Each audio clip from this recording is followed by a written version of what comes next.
In an era where technological advancements and shifting economic trends redefine the workplace, the question for job security emerges as a concern for professionals seeking stability in an unpredictable environment. So my question is there really job security today? Come on, really? Is there? Let's discuss. Welcome to Leadership is Changing. Each week, we and our guests provide information and insights through exploring leading change. This is taking your leadership to another level by finding the balance between executive excellence and personal well-being through stories that inspire real change. It's time to adapt in our fast-moving world when leadership is changing with your host, Denis Gianoutsos. Hey listeners, welcome to the Ask Denis episode. This is a freestyle episode where I'm asked a question by our listeners or I share my thoughts, experiences and insights from working with many leaders around the globe. Well listeners, it's great to be with you again on the Ask Denis episode. When speaking with leaders around the globe, some of them mention to me about job security. It comes up in the conversation and I ask myself, is there really job security today? And what should you do to help job security? Is it in your control or is it out of your control? You know what, in today's rapid changing job landscape, the question of job security is more relevant than ever. Many professionals are looking for insights on whether their career or their positions really do have long-term stability. The truth, however, may not be straightforward or as straightforward as it once was. It's a really interesting concept, this whole thing, because in turn, I actually think that there isn't job security today, because for those of you who think there is, well, maybe you're being a little bit, you're in denial, because job security today is quite an interesting topic. And I want to go through a few different areas in relation to this topic today. You see, traditionally, job security meant staying with a single employer for an extended period, and often until you got to retirement. You got the gold watch and a dead chook when you retired as a departing gift. Now, that whole way of living and working has changed dramatically. It's shifted. Today, industries are being reshaped by technology, globalization, and evolving business models. And if they're not, then those organizations actually are running a risk of becoming irrelevant and being left behind. It was expected that people stayed in a company for about 25 to 30 years. Today, we typically see the opposite. We see people in roles or organizations for 18 months to 3 years at the most. When I'm doing workshops, I go around the room getting people to introduce themselves and telling me how long they've been in the organization for. Many years ago, the answer used to be quite a lot of people in the organization, 15, 20, 25, 30 years. That was the majority. But today, the majority of the room is 18 months, 6 months, 3 years. It just depends. And the minority are 20, 25, 30 years. Now, this whole transformation brings about some significant challenges, but it also brings along a whole lot of new opportunities as well. We've seen advancements in technology and automation, and they've already replaced many jobs that once were considered secure. However, we've also seen there's been a whole lot of new roles created that require different skills. For instance, we're starting to see the rise of artificial intelligence. But the thing is that people are afraid of this AI revolution. And the thing is that this is the same thing that people used to say about the internet. Oh, it won't last, and what is this thing, and it's going to take all our jobs. Yes, AI, internet, the whole lot will take jobs, but it's also going to create new jobs as well. And so what we're seeing in the rise of the artificial intelligence, there's a lot more demand for programmers, data scientists, and tech-savvy professionals. The key here is the ability to embrace continuous learning, which is crucial for you and your career. You know what, as we adapt to these changes, it's essential that we develop skills that really complement technology rather than competing with it. The gig economy is another factor that has redefined what job security looks like. What we find today is that more and more people are freelancing or engaging in contract work instead of pursuing a traditional full-time employment. And we are seeing a lot more people today calling themselves a fractional CEO or a fractional CFO, fractional CIO. What does this mean? Many organizations can't afford to have a full-time CIO or CFO in their organization, but they've got the ability to pay for someone to do a half day, a full day, 2 days in their organization. So there's a fraction of that CFO's time that may be for one customer. And this is what we're seeing that kind of job or kind of way of working actually happening. Now, what's actually happening here is that it's offering flexibility and a variety of experience as well. But then there's the other side of this whole sort of gig economy and the way that we're working from going from a freelancer and contract work. It means that there's less predictability. There's fewer benefits as well. So depending on the country you live in, like the US, health insurance sometimes comes with full-time jobs, right? And that's worth a lot of money for people. There might be retirement plans. And all of this really depends on the countries that you're based in. Now, whether it's job security, it may depend on one's perspectives and adaptability in leveraging these new economic structures. If you can do that, wow, the world's your oyster, as they say, right? You can actually move along things.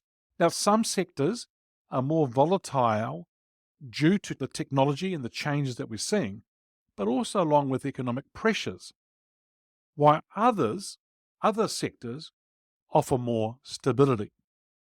Healthcare, for instance, continues to show robust demand due to the aging population and the technological advances in medical care. Retirement homes is a great example, where retirement homes, there's more and more that's needed and more that are opening all the time, everywhere around the world. Why? Because we have that aging population. And on the other hand, sectors like manufacturing are seeing more of a significant disruption from automation and also global competition. If you think about retail, if you think about hospitality, but retail as an example, you're seeing a lot of shops that are becoming commercial shops that are becoming empty, or they don't seem to have a lot of people walking into their shops. Then you see the people actually transitioning to doing a lot more online shopping. So the way that we behave as consumers is changing, but it also affects people's job security. Now, in the face of these changes, adaptability is more crucial than ever. Those professionals who continuously update their skills, now that might be through learning or training, having some coaching, and they're willing to adapt to new opportunities, they're the ones that are likely to find security in their ability to stay relevant. And that's the key. It's not just about job security nowadays. It's about you and your ability to stay relevant in today's world. Sort of areas that I want to talk about, because I talk to leaders about these areas all the time. Networking, skill development, and personal branding. They are essential tools in this whole new era. Networking, for many of you, as I said in other episodes, you've left it too late. You need to build your network before you need it. Networking is a key aspect for you as a leader that you should be doing on a daily basis. You've got to be strategic about it. You've got to be smart about it as well. Skill development, your ability to, as a leader, as a person, raising or lifting your skills in leadership and other things is important. You see, if you can lift your skills in those different areas, then you can help others come through as well. And it's very important that we do this. The security now lies not in the specific job, but in one's marketable skills and adaptability. Personal branding is a key one as well. What do I mean by that? How do you want to be known for as a leader? What is your personal brand? We talk about companies having brands, but you as an individual have a personal brand as well. What are you doing on a daily basis to help develop your personal brand? How are you showing up all the time? What that brand is really helps determine where you are going next in your career as well. Ultimately, job security today is less about relying on a company or even specific industry, but it's more about relying on oneself, you. It's about you relying on you. It's about being proactive, staying informed about industry trends, and being ready to adapt. It's about investing in your professional development, whether through that formal education, self-learning, or practical experiences. A lot of people say to me, well, where do I go to learn a lot of this? You've got the internet. It's massive. You don't need to rely on the Encyclopedia Britannica nowadays. And for a lot of organizations or a lot of families, they couldn't afford to buy those many, many years ago. But we have the internet. It's free. And you've got so much out there. Yes, you need to be mindful about what you're actually reading and listening to. But I tell you what, you've got access to so much information today. Probably too much information.